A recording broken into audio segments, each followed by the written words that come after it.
Generative AI is everywhere. Even if you haven't used it yourself, you might have heard about it or come across social media posts using it, pictures of how friends might look in 20 years' time, or as an action figure doll. So what is Gen AI? In a nutshell, generative artificial intelligence is a computer technology capable of creating text, images, audio and videos incredibly quickly. And it's not just used for fun. Every day, hundreds of millions of people use Gen AI to write emails, develop ideas, and even solve scientific challenges. You access generative AI through a chatbot. It's like having a conversation.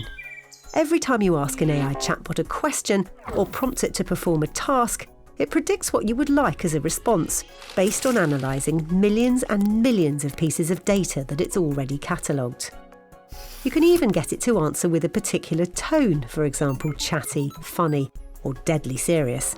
Or, if you're using audio, a particular voice. It's getting so good at this, it can almost feel like chatting to a person.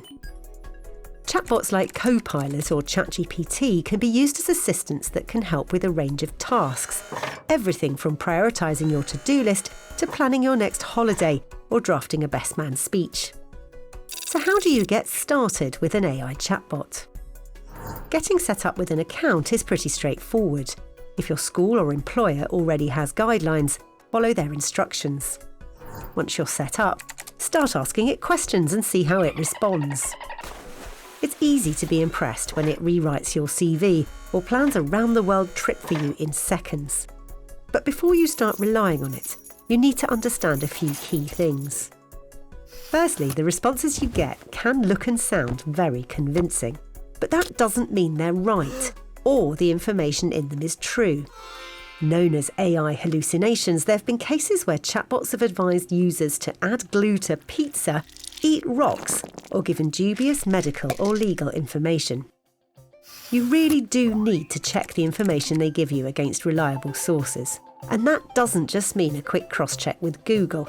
Most search engines now provide summaries to queries which are themselves generated by AI, so they can also be misleading. So don't just copy and paste what the chatbot spits out. You could be sharing incorrect or even dangerous information. And you'll notice the phrasing can come across as inauthentic and not like you. Secondly, every time you enter a question or share information with a chatbot, you're helping to train it, making it more intelligent if you like. So a simple rule is to always ask yourself, would I be happy sharing this information with someone on a bus? Am I okay with Google, Microsoft or another technology company storing this information about me forever and potentially using it to train their AI systems? Be really careful before entering private or sensitive personal information. If you're using it for work, always follow your employer's data privacy guidelines. Thirdly, Gen AI uses up a huge amount of energy. Providing an AI response needs about 10 times more electricity than a Google search and vast amounts of water. Its capabilities aren't necessary for really basic questions like what's the weather in Sydney today. Those are the watch-outs. But when you do use it, how can you get the most out of it? Asking questions, also known as prompts, in the right way really matters. Be specific, provide context, and be prepared to start again and rephrase if you want a better response. Suggest a packing list for a weekend in Paris in June, which includes formal and casual clothing appropriate for a 30-year-old British woman, should get you a much more useful answer than, what do I need for visiting Paris? And think about tone. If you want help with an email, give them information about who you're writing to and how you want to come across. Help me draft an email to the council asking for a parking ticket refund using a polite but persuasive tone. Should give you a better draft than, make the council give me my money back.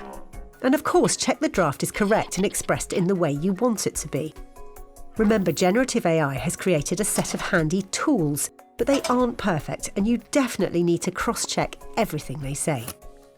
There's a lot more to AI chatbots than we can squeeze into a short film, but we hope this has given you a start. Watch the other videos in this series to learn more about how AI can save you time, how to avoid AI scams, and how AI can be used for learning.